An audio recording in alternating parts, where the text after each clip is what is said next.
دروازے تو خود ہم نے کھولے ہوئے ہیں. جن جن چیزوں پر شیاطین کو قوت ملتی ہے وہ تو ہم اپنے ہاتھوں سے کر رہے ہیں. بے پردگی،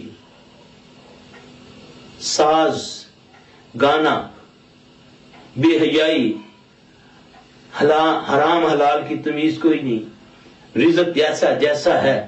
اب کہاں رسول اللہ صلی اللہ علیہ وسلم نے فرمایا کہ جس دسترخوان پر بسم اللہ پڑھی جائے، صرف بسم اللہ، پوری بھی نہیں. یہ نہیں کہا کہ بسم اللہ الرحمن الرحیم پڑھا جائے.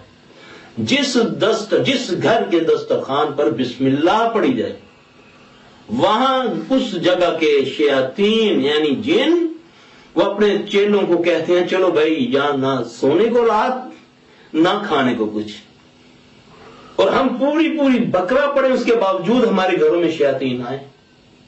سوچنے والی بات ہے. اس کی وجہ کیا ہے؟ رزق حلال